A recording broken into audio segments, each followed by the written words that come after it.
Hello साथीहरू, welcome to our mini blog. अनि आज चाहिँ हामी कहाँ जाँदैछौँ? हामी सागुरी गढी हाइकिङ जाँदैछौँ साथीहरू। अनि हामी चाहिँ स्टार्ट चाहिँ यहाँ ओसो पार्कबाट सुरु भएको छ।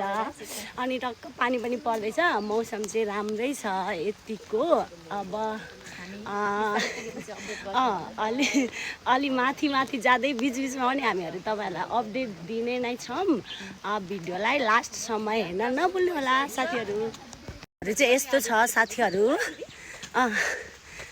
यस्तो छ। आज पानी पनि परिरहेछ अनि पनि भिज्दै हाम्रो गाइजहरू यता छन्। अनि हामी चाहिँ भिज्दै जाँदैछौँ साथीहरू। केही छैन तर हल्का पानीमा यता हाम्रो सेउसी लेडी हुनुहुन्छ।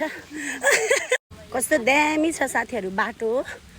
हजुरहरू पनि आउनु होला, बाटो चाहिँ खतरा रहेछ।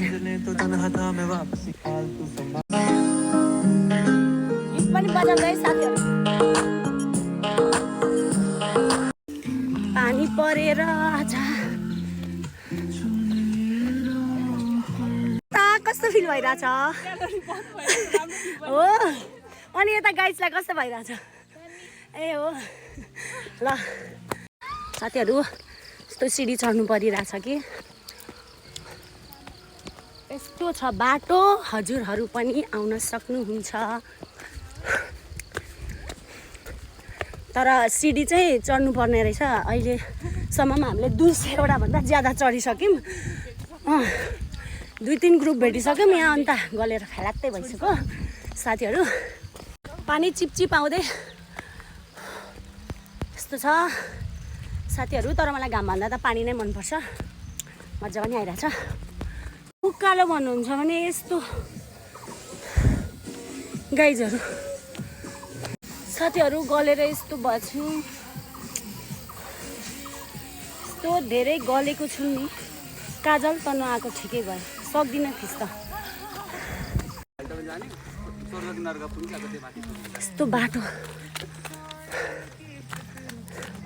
फाइनली गाइज हामी चाहिँ 3 घन्टापछि 3 घन्टा लगभग नि 3 घन्टापछि हामी यहाँ प्रवेशद्वार छिरिसकेको छौँ साथीहरू।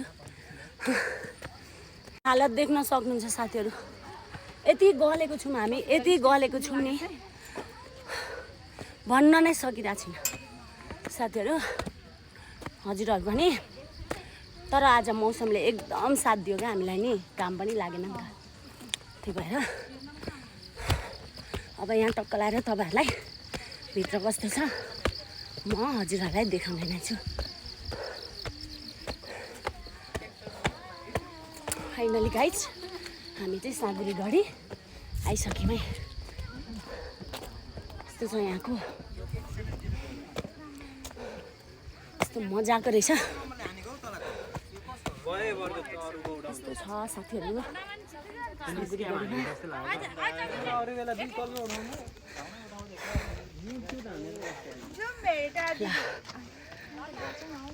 हामी चाहिँ आइसक्यौँ।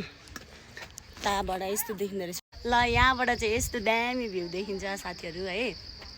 यस्तो दामी रहेछ। आज घाम पनि लागेको छैन, कस्तो शीतल भएर। अनि टक्क लाएर यहाँ चाहिँ मेरो बहिनी अनिता कति राम्री छिन्। अब चाहिँ हामी यहाँ आयौँ। अब खाजासाजा बनाएर खाइसकेर टक्क हामी चाहिँ यहाँबाट भेटा निस्किन्छौँ। अनि त्यहाँपछि त्यहाँ खाजासाजा खाएर हामी घर जान्छौँ साथीहरू। Thanks for watching, bye by.